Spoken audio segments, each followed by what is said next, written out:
Master, if it's impossible to save this planet and a great flood occurs, what preparations should we make to help people with food and shelter? If that happens, there will be no electricity, no gas for cooking, extreme weather, and people will evacuate to habitable areas, and so on. Even if we stockpile food, we won't be able to carry much when the time comes. So, how should we plan a rescue program and how should we evacuate? At that time, there will be no transportation, no communication whatsoever. For example, if a great flood occurs or global warming intensifies, toxic gases will be released from the ocean and the atmosphere, so we can't escape it. The only thing we can do is practice spiritual cultivation. If we can't save our physical bodies, at least our souls will be saved. We shouldn't think about rescue efforts anymore. At that time, we won't know where to go for rescue. We won't know when the disaster will strike. The most important thing is to advise everyone to live virtuously and be vegetarian, avoiding killing, and then the disaster will end. Master guarantees this. Because now, there's nowhere to run. Wherever you run, you'll still be surrounded by toxic gases and the flood or other disasters. The flood will bring many other things besides just rising water.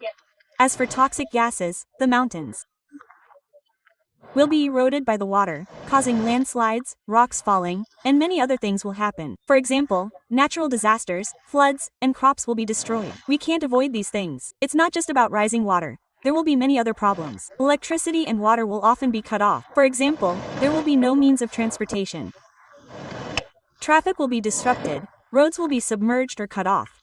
So, during those times, we can only seek refuge in the aura of morality. There's nowhere else to hide.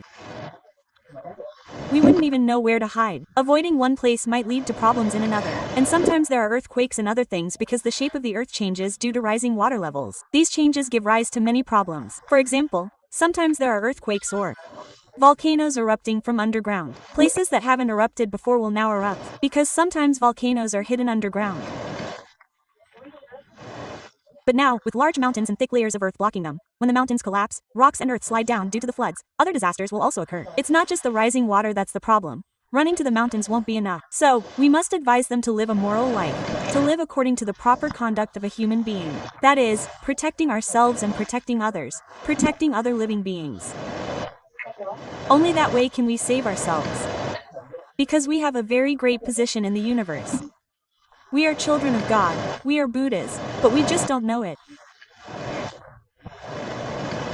When we bring out our Buddha nature, when we use the power and authority of a child of God, that is, when we protect everyone and everything like a majestic being, a child of God or a Buddha, then no one will dare to touch us.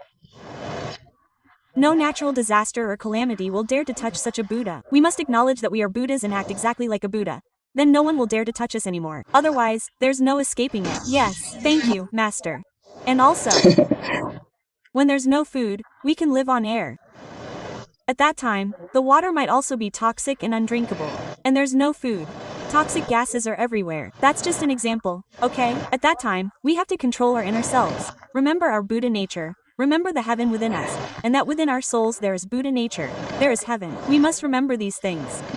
At that time, we become breatharians, meaning we live by breathing the air, we live by God, we live by our Buddha nature.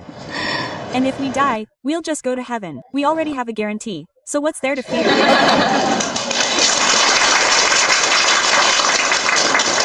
Thank you, Master. Yeah.